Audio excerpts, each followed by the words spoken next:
भारत में कम उम्र के बच्चों पर बलात्कार के मामले लगातार बढ़ते जा रहे हैं, लेकिन इनमें से कितने उनके निकट संबंधियों द्वारा होते हैं, इसके बारे में आंकड़े उपलब्ध नहीं हैं।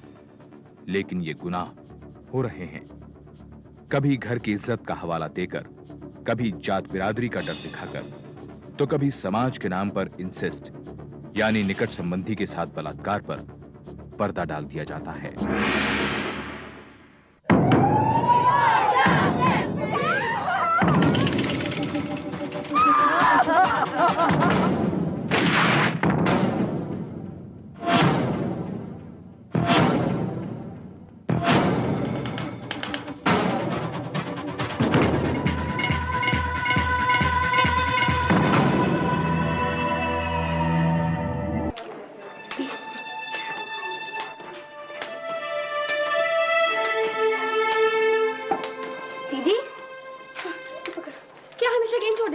दिनेश, मेरी रिपोर्ट कार्ड लाया? हाँ, मैडम पूछ रही थी कि सरोज क्यों नहीं आई। रिजल्ट के नाम से तो मेरी बत्ती गुल। अच्छा, मैं पास तो हो गई ना? मेरी तो फर्स्ट क्लास आई है। फेल तो होना ही था। सारा दिन मोहल्ले के लौंडे लपाड़ों के साथ खेलती रहती, पढ़ाई में मन कैसे लगता? कटवा दी फेल ना। पापा, इस बार कई बच्चे फेल हुए थे। चुप! मैंने दुनिया भर के बच्चों का ठेका नहीं ले रखा। कल से तेरा स्कूल जाना बंद, समझी? घर का काम का सीख, इसी लायक है तू। सुनो जी, सरोज का स्कूल बंद कर देने से कोई फायदा तो होगा नहीं ना? मेरी बात कान खोल के सुन ले, इस घर का मालिक मैं हूं। मेरा फैसला मतलब पत्थर की लकीर। स्कूल जाना बंद, इसका तो बंद। तुम क्या कर रहे हैं? चलो अंदर। सबके सब इकट्ठे करके मेरा खून पीने को। खेमचंद एक सरकारी अस्पताल की डिस्पेंसरी में लैब अटेंडेंट के तौर पर काम करता था। उसकी मर्जी के बिना उसके घर में कुछ भी नहीं हो सकता था। पत्नी कमला तो दूर, वो अपने पिता शंकरलाल की भी नहीं सुनता था। उसकी हरकतों से परेशान होकर शंकरलाल बेटे का घर छोड़कर पास ही एक कमरा किराए पर लेकर रहने लगे। माता जाकी पार्वती पिता महादेवा, जय गणेश जय गणेश जय गणेश देवा। जय हो जय हो। पापा, खाना। अरे बेटा, आज तो स्कूल नहीं गई? बाबा, मैं फेल हो गई। बाबा, पापा कहते हैं स्कूल बंद, घर में काम कर। बाबा, पापा को बोलो ना, मैं खूब काम करूंगी, खूब मेहनत करूंगी, खूब पढ़ूंगी, अच्छे नंबरों से पास होंगी।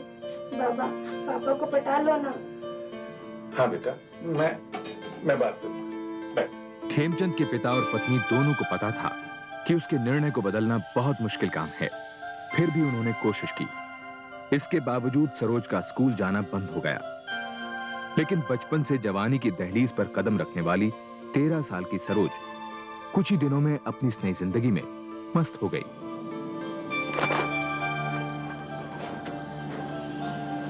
देख, वो है मेरे आगे वाले भैया।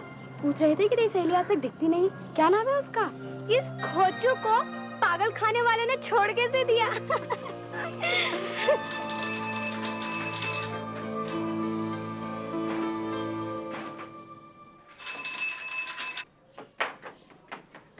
भैया, हमारी कोई चिट्ठी?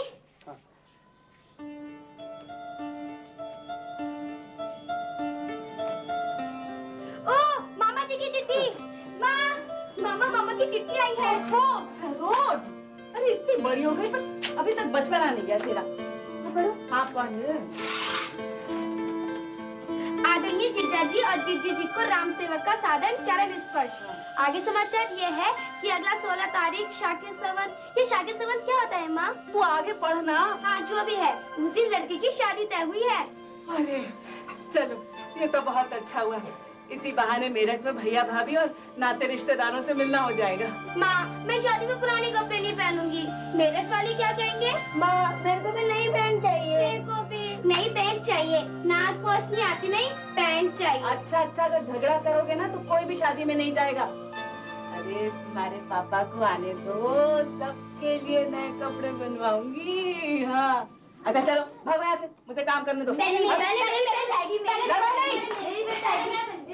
छुट्टी ना है मेरे पास। तू एक काम कर, बच्चों को लेकर तू हुआ और उनसे मेरी तरफ से हाथ जोड़ के माफी मांग लियो। लेकिन तुम्हारे खाने पीने का क्या होगा?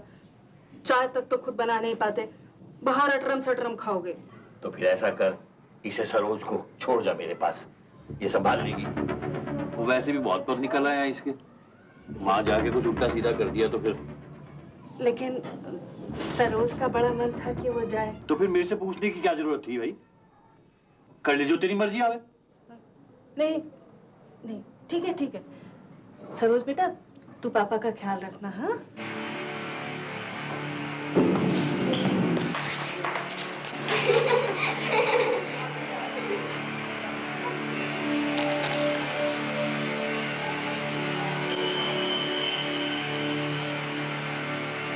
यार जब बीवी मायके जाती है ना, हम लोगों की तभी ऐश होती है।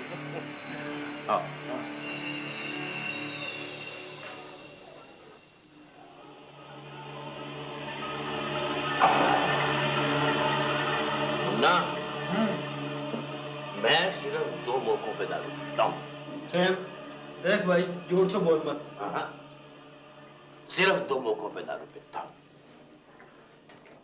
एक तो जब मेरी बीवी घर में होती है तो उसके गम में, और दूसरे तब जब बीवी घर में नहीं होती तो उसकी खुशी में। हाँ, क्या बात कही। अरे कमला, नकटोली की तैयारी हो गई सारी? हाँ हाँ भाभी। मामा मैं दुल्हन बनूंगी और मैं दूल्हा। अच्छा ठीक है, बन जाओ। चलो तुम दोनों बैठो यहाँ पे। अरे खेम नहीं आया शादी में? अरे भाभी, उनका तो बड़ा मन था पर उन्हें छुट्टी ना मिली। अरे सरोज को तो ले आती, ऐसे शादी ब्याह के मौके में संजोग बन जाते हैं, और फिर 2-4 साल में तो उसकी तू ब्याह रचाएगी ना। फिर चलो कोई नहीं। चलो चलो भाई, गाओ गाओ गाओ भाई, रुक क्यों गए?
सरू, सरू, संध्या के समय दिया बाती ना करना शुभ माना जाता है। ले खा। पापा, अरे बेटे बेटा, चले गए थे पापा, पापा तुम कहाँ चले गए थे? तेरे बाप ने बताया नहीं? मैं हरिद्वार गया। पापा आज तो मेरे पास रुक जाओ, मैं जब तक मम्मी नहीं आती मैं आपके पास सो जाऊंगी। अरे पगली बेटी, इतनी बड़ी होके डरती है, हैं? और आज की तो बात है, तब तो तेरी मम्मी आ ही जाएगी, हैं? और फिर भी अगर डर लगे तो अपने पापा के पास हो जाना। ओके, जिस दिन बहू घर पे ना हो उस दिन तो कम से कम वक्त पे आ जाया कर। देख बच्ची कैसे डर रही है, पत्ते की तरह कांप रही है, हैं? खड़ी खड़ी क्या बिसू रही है?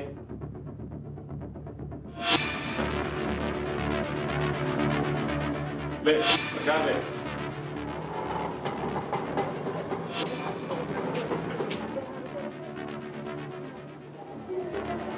वो छुट्टे पैसे तो आप लोगों को रखने चाहिए ना। अजी सुनते हो? लो छुट्टे पैसे तो ले आओ।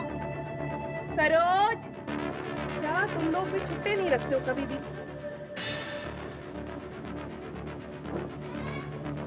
हाँ, कितने पैसे?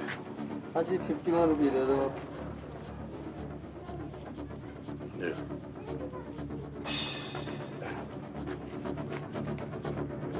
हाँ, सभी पूछ रहे थे तुम्हें क्यों नहीं आए, क्यों नहीं आए।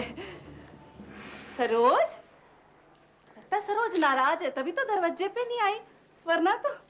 अरे सरोज, सरोज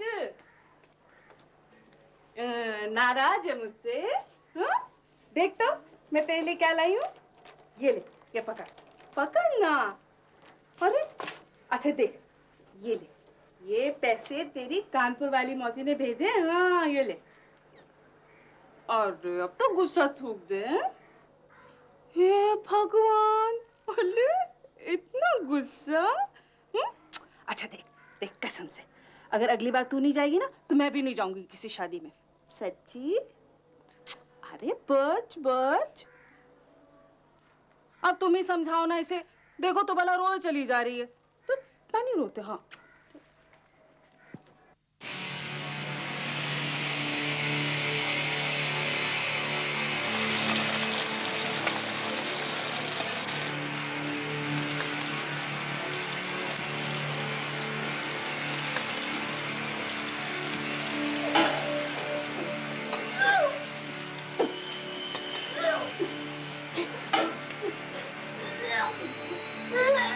सरोज, सरोज बेटा, बेटा फिर जी में चला रहा बेटा। बैठ। चक्कर सा। एक तो तेरी तबीयत ठीक नहीं रहती है ना, तो बाहर घूमने भी नहीं जाती, बार बार उल्टी। अरे क्या हो गया तुझे? तू कल अपने पापा के साथ डिस्पेंसरी चले जाना, वो तुझे कोई दवाई दे देंगे। हाँ? नहीं, मुझे पापा के साथ नहीं जाना, नहीं जाना मुझे पापा के साथ, मुझे पापा के पास नहीं जाना। सरोज, सरोज, सरोज, क्या बात है? क्या बात है बेटा? बता, बता मुझे क्या बात है? हाँ? आप पापा को नहीं बताओगे? नहीं, ऐसी क्या बात है? हाँ? बच्चे बता, देख देख मैं मार ना तेरी बच्चे। हाँ बता। मम्मी, मम्मी, हाँ पापा मेरे साथ गलत काम करते हैं। जी मचलाता है, उल्टी होती है, पेट भारी सा लगता है। मम्मी और पापा को नहीं बताओगे तो वो मुझे।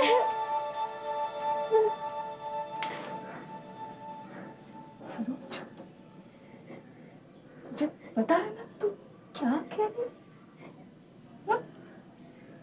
तेरे बाप तेरे साथ?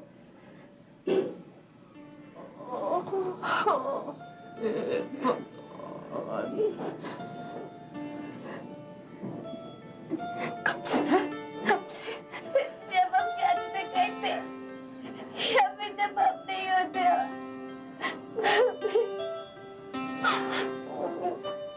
कमला सपने में भी नहीं सोच सकती थी कि उसका पति इतनी गंदी और गिरी हुई हरकत कर सकता है। जब डॉक्टर ने उसे बताया कि सरोज 3 महीने पेट से है, तो वो इस बात से परेशान हो गई कि अगर ये बात जग जाहिर हुई तो उनकी कितनी बदनामी होगी। सरोज की कम उम्र और 3 महीने का बच्चा गिरवाने का मतलब था सरोज की जान से खेलना। देख बेटा, मैं तेरे पापा से बात करूंगी। हाँ, वो तुझे फिर परेशान नहीं करेंगे। लेकिन बेटा देख, तू इस बारे में किसी से भी बात मत करना, अपने बाबा से भी नहीं। तुझे मेरी कसम।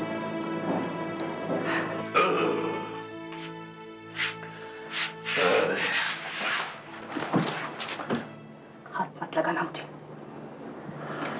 छूना मत मुझे, खिलाती है मुझे तुमसे। आदमी नहीं, जानवर हो जानवर। कहीं तू भी तो पी के नहीं आई? क्या बोल रही तू है? क्या बोल रही है? नहीं,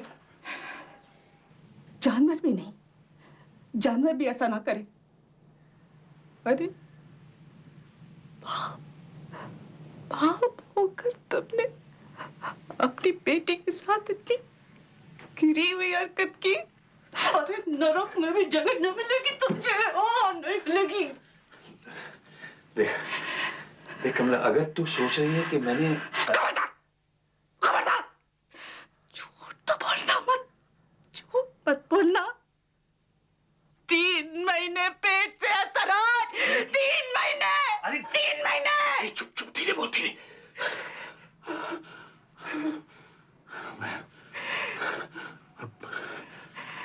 जो हो गया सो मैं तेरे हाथ छोड़ता हूँ। आज तो दुनिया के छोड़ते फिरना। जब मोहल्ले वालों को पता चलेगा तो क्या जवाब देंगे तुम? क्या जवाब दोगे? मैं बोल रहा हूँ धीरे बोल, और तू सिर पे चढ़ी जा रही है। अरे चुप कर। अच्छा ठीक है, सारी दुनिया के सामने ढिंडोरा पीट पे बेइज्जती का।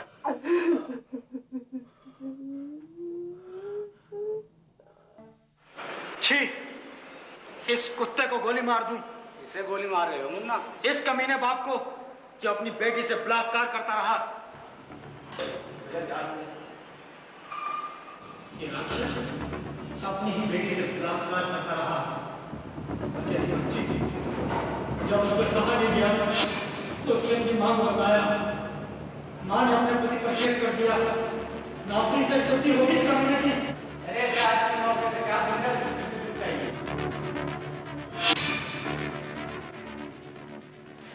दीदी आप भी हमारे साथ खेलो ना। वो तुम लोग भागो यहाँ से। बोला ना दीदी की तबीयत खराब है। जाओ। चल।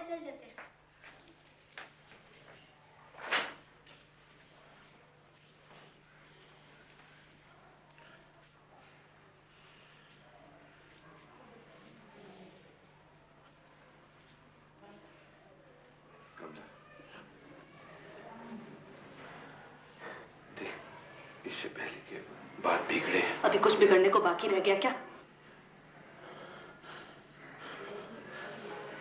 मैं जानता हूं, पता नहीं मुझसे ये सब, लेकिन अगर ये बात घर से बाहर चली गई तो हम किसी को मुंह दिखाने काबिल नहीं रह जाएंगे। अपनी बेटी के साथ मुंह काला करते वक्त ये ख्याल नहीं आया तुमको? तू समझ नहीं रही है, मेरी नौकरी जा सकती है। मैं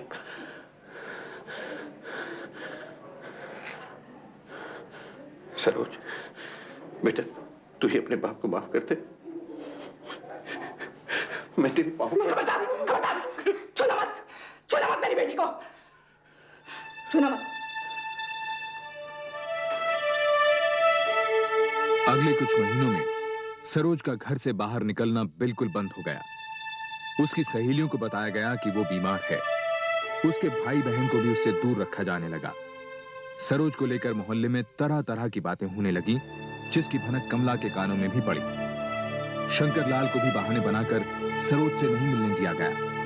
लेकिन एक दिन वो सरोज की लंबी बीमारी से परेशान होकर उसे देखने घर आया। वो सरोज सो रही है। मैं बहुत बार उसे देखने आया। आप चिंता बहुत कर रहे हो। नहीं, कोई चिंता की कोई बात नहीं है, बिल्कुल ठीक है। ऐसा क्या हो गया उसे जो? उसको पेट में रसवाली हो गई है और वो डॉक्टर ने बोला कि खून की कमी है। नाशपीती बीमारी ने तो इस बच्ची का खेलना हंसना सब बंद कर दिया। एक बार मिलो, वो रूठ जाएगी मुझसे। एक बार मिलो मुझे, एक बार मिलो। सरोज, देख तेरा बाबा है। सो रही है बेटी? लगता है वो धीरे धीरे सो रही है। इसे सोने देना बेटा, खूब आराम करेगी तो उतनी जल्दी ठीक हो जाएगी। और देर सवेर किसी चीज की जरूरत हो तो मुझे बुला लेना बेटा। उससे भी कहना कि उसे इसका ख्याल मेरे बच्चे।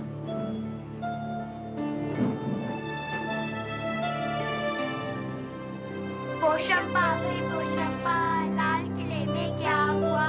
100 रुपए की घड़ी चुराई, अब तो जेल में जाना पड़ेगा।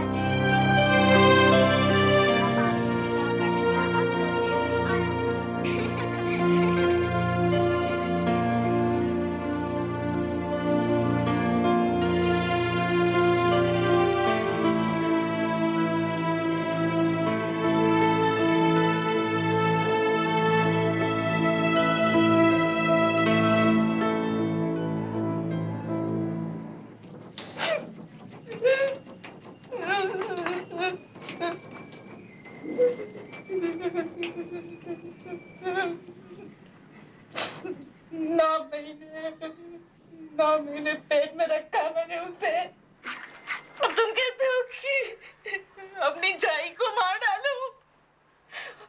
ये देखने से तो अच्छा होता मैं मर जाती। फिक्र मत कर, वो दिन भी आ जाएगा, ज्यादा दूर नहीं है। और तू ही क्या, हम सब के सब मारे जाएंगे। मैं सच बता रहा हूँ तेरे को। क्या कहेगी लोगों से? पेट से कैसे है सरोज? किसका बच्चा है वो? और बच्चा हो भी गया तो उसे रखेंगे कहाँ? हाँ? अच्छा तो छोड़ सारी बात। ये सारी मुसीबत की जड़ मैं ही हूं ना। तू मुझे जहर दे दे, मैं जाके फांसी भी लगा लेता हूं अपने आप को। तू पाल लियो बच्चों को खुद। कैसी बातें कर रहे हो?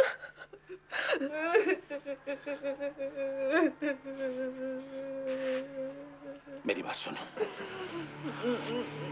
इस मुसीबत से पिन छुड़ाने के अलावा अब और कोई चारा नहीं है।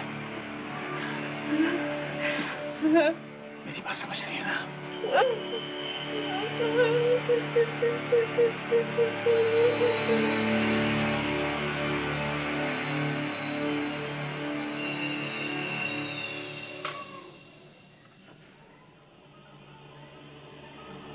एक सी किस्मत है हमारी, घर में उजाला करने के लिए खुद जलते रहते हैं।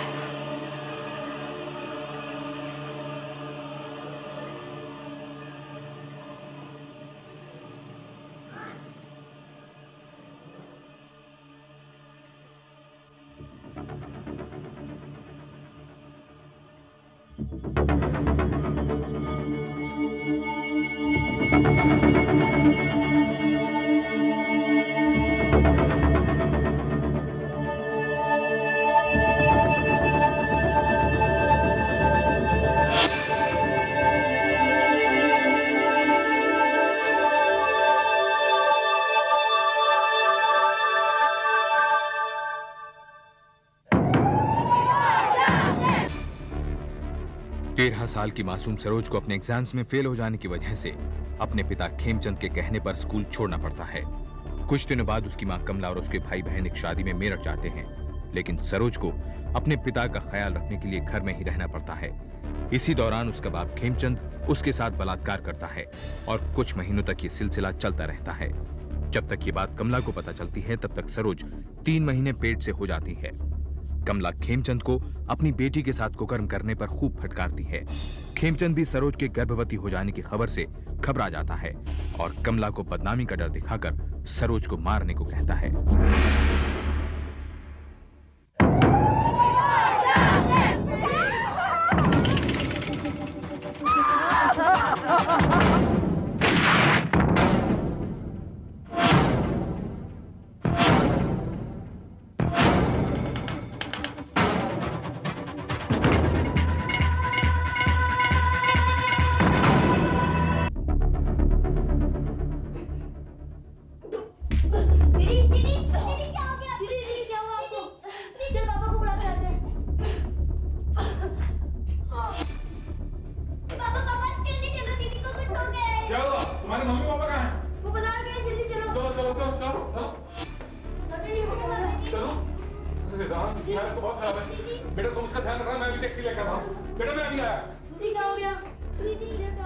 शंकरलाल तुरंत सरोज को पास की एक सरकारी डिस्पेंसरी में ले गया। सरोज की इतनी बिगड़ी हालत देखकर वहां के डॉक्टर को शक हुआ और पुलिस के झंझट से बचने के लिए उसने शंकरलाल से सरोज को किसी बड़े अस्पताल में ले जाने को कहा।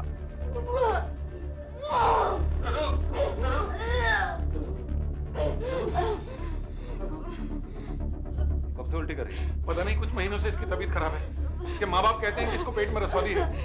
डॉक्टर साहब, ठीक हो जाएगी ना?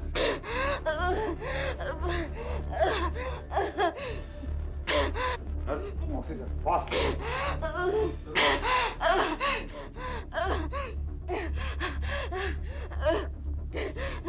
सरू, सरू, सरू मेरे बेटा, सरू।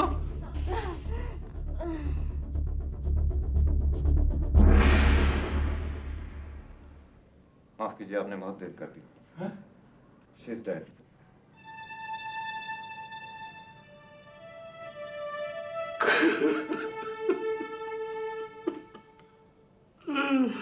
अगर आपके साथ कोई हो तो इनके माँ बाप को बुलवा लीजिए।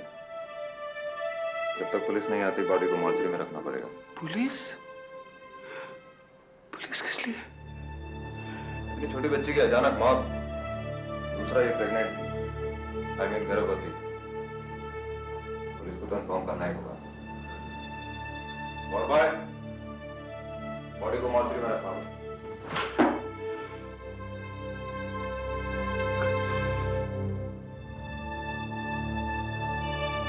इतनी बड़ी बात तूने मुझसे छुपा के रखी। बहू, तूने भी मुझे कुछ नहीं बताया। क्या बताती वो? क्या बताती? कि सरोज का पांव फिसल गया था, उसने घर की नाक कटवा दी थी। क्या बताती? डॉक्टर को मना नहीं कर सकते थे आप? ये पुलिस का चक्कर उठा दिया। वो तो देखिए ऐसा है, पोस्टमार्टम की रिपोर्ट तो कल मिलेगी, तब तक हम कुछ नहीं कह सकते। हाँ, अगर आपको सरोज की मौत के पीछे किसी को पर शक शुबा है तो आप हमें बता दीजिए। हमारी किसी से दुश्मनी हो तो शक शुबा भी करें। हमें तो यही बताया गया था कि बच्ची के पेट में रसौली है। हमारी किस्मत खराब थी जो उसकी। आप तो बस बच्ची की लाश हमें दिलवा दीजिए, हमें कोई कानूनी कार्रवाई नहीं करनी। ठीक है। नाबालिग सरोज का गर्भवती होना और फिर उसकी अचानक मौत पर शक के बावजूद पोस्टमार्टम की रिपोर्ट से पहले कुछ भी कहना एएसआई राजकमल ने ठीक नहीं समझा। उन्होंने इंक्वेस्ट पेपर्स तैयार किए और जांच के लिए डॉक्टर से सरोज के विस्टा यानी मुख्य अंगों को प्रिजर्व रखने को कहा। सरोज की बॉडी उसके परिवार के हवाले कर दी गई।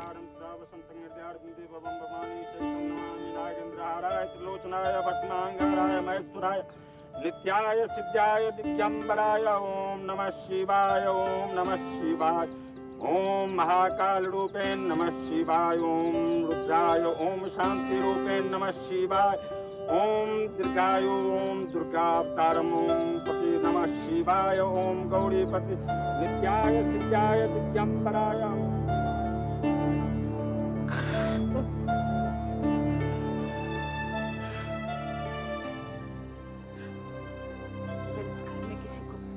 से प्यार मिला है सरोज को तो सिर्फ आपसे, इसलिए आप ही, इसलिए आप ही।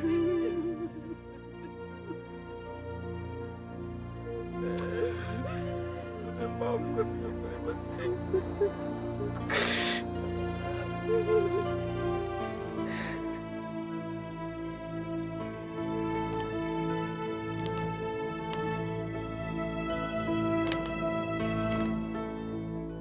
शमशान में सबके सामने नौटंकी करने की क्या जरूरत थी? अगर किसी को मेरे में शक हो जाता तो चाह रहा था कि वहीं तेरे रोने धोने से सरोज की जिंदगी वापस आ जाएगी क्या?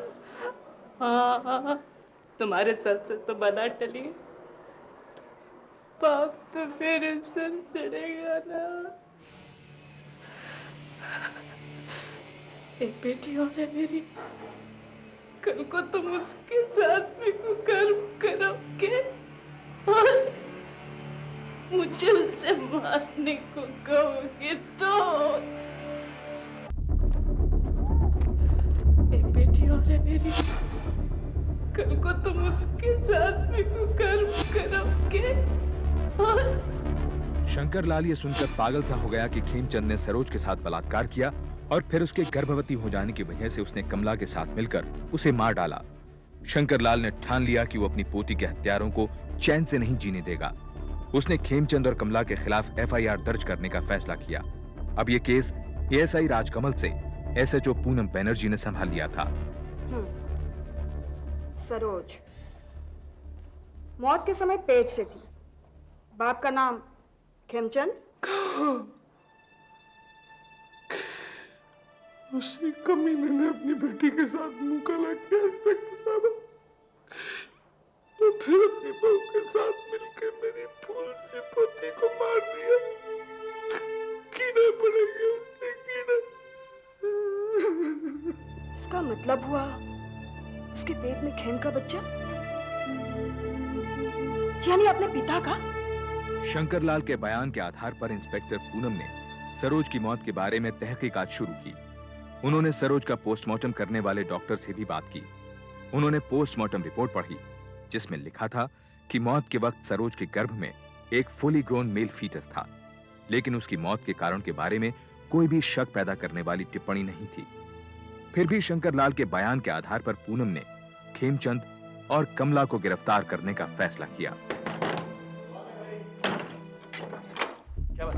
तुम्हारा नाम खेमचंद है? हाँ जी। क्या बात है? अपनी बेटी के साथ बलात्कार, फिर पत्नी के साथ मिलकर सरोज को मार डालने के इल्जाम में तुम्हें गिरफ्तार किया जाता है। गलतफहमी है, मैंने ऐसा नहीं कोई गलतफहमी नहीं हुई। आपको किसने कहा मैंने ऐसा तुम्हारे किया? पिता शंकरलाल ने। चलिए घर। क्यों क्या क्यों बात कर रहे हैं? आप क्यों मेरे साथ ऐसा करें? किस बात का बदला ले रहे हैं? चलिए। बाबू मैंने नहीं किया। शंकरलाल की एफआईआर में खेमचंद और कमला पर लगाए गए इल्जाम को सपोर्ट करने के लिए पूनम ने खेमचंद के पड़ोसियों से पूछताछ शुरू की। उसे पता चला कि खेमचंद की एक पड़ोसन ने उसकी और कमला की बातें सुनी थी, जिसमें उसने सरोज से पिंड छुड़ाने की बात कही थी। खेमचंद के बच्चों ने भी पुलिस को बताया कि उनके माँ बाप के बीच सरोज को लेकर अक्सर झगड़ा होता था। खेमचंद को गिरफ्तारी के बाद नौकरी से सस्पेंड कर दिया गया।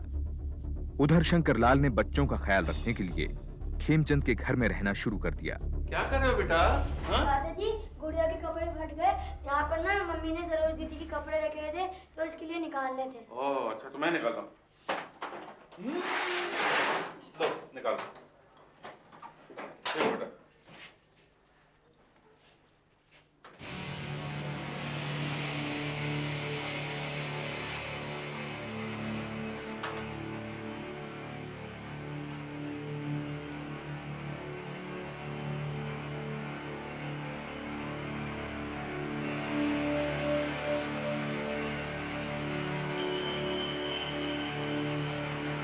शंकर को लगा कि पुड़िया में मिली दवाई शायद वही जहर है जिससे सरोज की मौत हुई।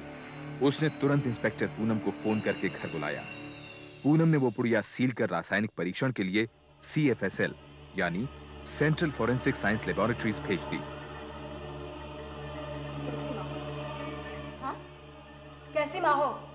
अपनी मासूम बच्ची को मौत के मुंह में ढकेलते हुए तुम्हारे हाथ नहीं कांपे? तुम्हें कुछ नहीं लगा? तो क्या करती मैं? क्या करती मैं? अपने छोटे छोटे बच्चों को लेकर मैं दर की ठोकरें खाने को चली जाती। कैसे छुपाती मैं उसके बड़े हुए पेट को? मोहल्ले वाले और जान बिरादरी को क्या जवाब देती मैं? क्या देती मैं? बोलो। ऐसे भी अगर वो जी जाती ना, तो उसकी जिंदगी नरक से भी बदतर होती।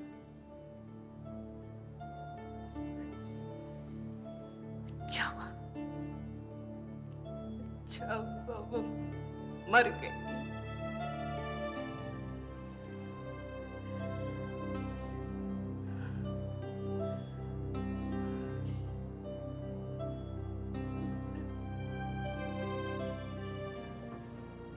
फिर सरोज को लेकर झगड़ा शुरू हो गया। ये मरने मराने की बात करने लगे। मैं घबरा गई। ऐसी बातें कर रहे हो? इस मुसीबत से पिन छुड़ाने के अलावा अब और कोई चारा नहीं है। मेरी बात समझ रही है ना?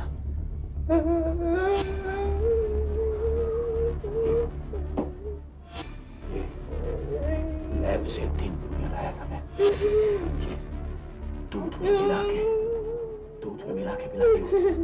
किसी को कान खबर नहीं मिलेगी। अरे ले लेना।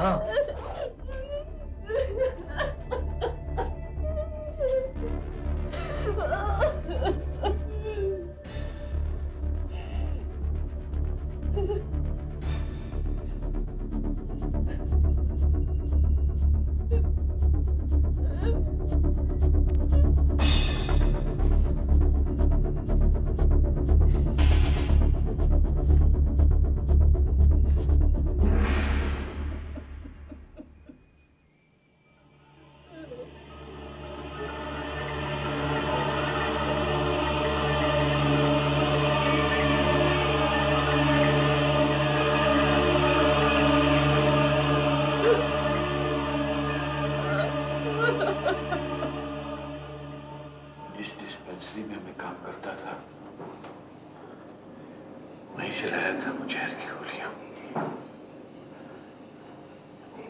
अगर सरोज जिंदा रहती तो मैं मर जाता। मरोगे तो तुम अब भी। इज्जत तो गई, जान से भी हाथ धोना पड़ेगा।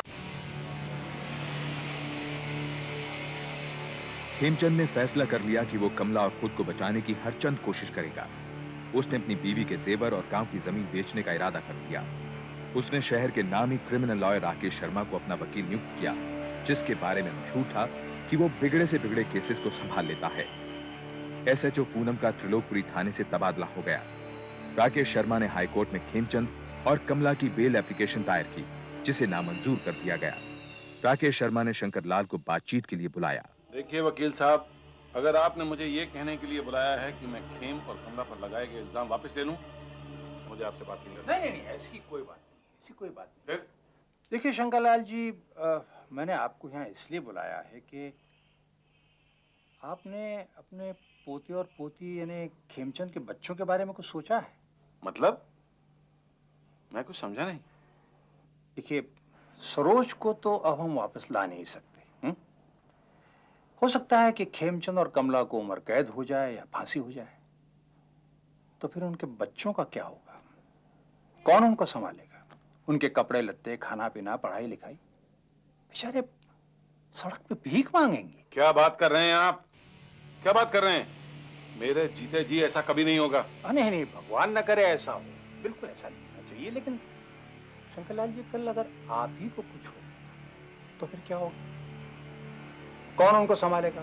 कौन उनकी देखभाल करेगा? देखिए, जमाना बहुत खराब है। सबसे पहले तो अपने ही मुंह फेर लेते हैं। देखिए, आपने जो किया बिल्कुल ठीक किया। दरअसल में आपने खेमचंद की अकल ठिकाने लगा दी। बेचारा बहुत पछता रहा है, बहुत पछता रहा है। आपने किए की माफी मांग रहा है। फिर साहब, मैं ढंग से सोच नहीं पा रहा। कोई बात नहीं, आराम से सोचिए, बिल्कुल आराम से सोचिए। देखिए शंकरलाल जी, अब जो चला गया वो तो चला गया, लेकिन हम जीते जी दूसरे बच्चों को तो नहीं मार सकते ना। हाँ? अब आप देखिए, खेमचंद के खिलाफ गवाही न देकर के आप उसको जिंदगी नहीं दे रहे हैं, उसके बच्चों को जिंदगी दे रहे हैं। हाँ? बस आप निश्चिंत रहें, आप निश्चिंत रहें। आपकी कृपा से बाकी मैं सब कुछ समझ। देखिए, आप खेमचंद के खिलाफ गवाही न देकर के उसको नहीं, उसके बच्चों को जिंदगी दे रहे हैं।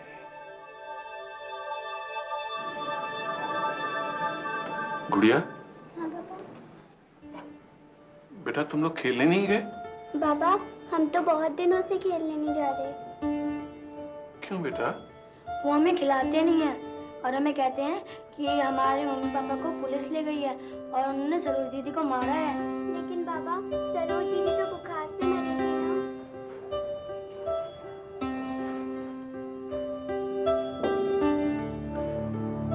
हाँ बेटा, मेरी सरोज बुखार से ही मरी थी।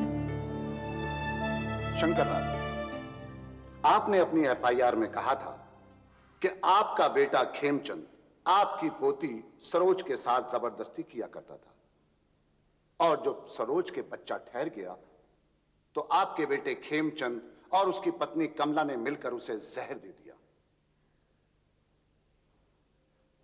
आपने यही आरोप लगाया था ना? आपने पुलिस में यही बयान दिया था ना? ये गलत है साहब, मैंने ऐसा कोई बयान नहीं दिया। राकेश शर्मा ने इस बात का ख्याल रखा कि कोई भी गवाह पुलिस को दिए बयान की अदालत में पुष्टि ना करे। डरा धमका पैसे खिला उसने सभी गवाहों को खेमचंद के खिलाफ गवाही न देने के लिए राजी कर दिया। सरोज की मौत की वजह जानने के लिए सरकारी वकील ने डॉक्टर थॉमस को विटनेस स्टैंड में बुलाया। योर ऑनर, जब सरोज को हॉस्पिटल लाया गया तो उसकी कंडीशन बहुत ही क्रिटिकल थी। थोड़ी देर में उसने दम तोड़ दिया था। मौत के वक्त सरोज गर्भवती थी। पोस्टमार्टम के बाद पता चला कि उसके पेट में फुल्ली ग्रोन मेल फिटस था। डॉक्टर थॉमस, सरोज की इस तरह की मौत पर आपको कोई शक नहीं हुआ? हुआ था, क्योंकि ये नॉर्मल केस नहीं था। इसीलिए हमने उसके विसरा को प्रिजर्व रखा और पुलिस के कहने पर जांच के लिए CFSL भेजा था। उसकी किडनी, उसके लीवर, उसके पेट, उसके इंटेस्टाइन और उसके खून के नमूनों में कोई भी कॉमन पॉइजन नहीं पाया गया। और खेमचंद के घर से बरामद सफेद पाउडर की पुड़िया, उसे भी हमने जांच के लिए CFSL भेजा था, लेकिन उसमें मिला केमिकल एस्प्रिन का एक्टिव कंपाउंड था, जिससे किसी की भी मौत नहीं हो सकती। लेकिन योर ऑनर, बहुत से जहर ऐसे भी होते हैं जो बॉडी में अपने ट्रेस भी नहीं छोड़ते। ये अदालत आपकी नहीं, डॉक्टर की राय पर चलेगी। डॉक्टर थॉमस, आपकी राय में सरोज की मौत की वजह क्या हो सकती है? योर ऑनर, मौत के वक्त सरोज सिर्फ 13 साल की थी। उसके पेट में विकसित शिशु था। इसके अलावा वो सीवियर एनीमिक भी थी। मेरी राय में इसी वजह से उसकी मौत हुई। लेकिन योर ऑनर, सरोज गर्भवती थी। सवाल यह है कि वो गर्भवती हुई कैसे? योर ऑनर, ये सवाल इस केस के दायरे के बिल्कुल बाहर है। मुझे उम्मीद है कि इंस्पेक्टर पूनम फालतू के सवालों से अदालत का वक्त जाया नहीं करेंगे। योर ऑनर, प्रोसिक्यूशन खेमचंद और कमला के खिलाफ कुछ भी इल्जाम साबित करने में असमर्थ रहा है। लिहाजा मेरी कोर्ट से दरखास्त यह है कि इन दोनों को बरी कर दिया जाए। ये अदालत मानती है कि प्रोसिक्यूशन चूंकि प्रोसिक्यूशन खेमचंद और कमला के खिलाफ कोई भी इल्जाम साबित नहीं कर पाया और डॉक्टर थॉमस के मुताबिक सरोज की मौत जहर से नहीं बल्कि उसके कम उम्र में गर्भवती होने के कारण हुई थी, जज ने खेमचंद और कमला पर लगाए सब इल्जाम खारिज कर उन्हें रिहा कर दिया।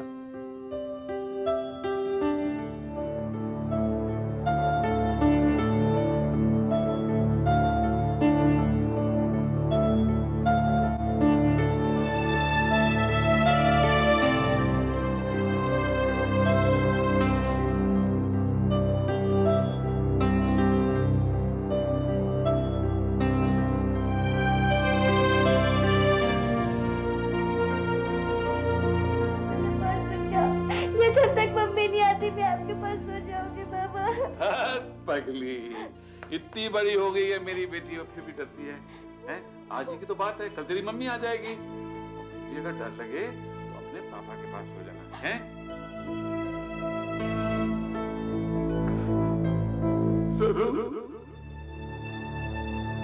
फैसले के बाद खेमचंद कमला और बच्चों के साथ त्रिलोकपुरी का घर छोड़कर अपने गांव चला गया।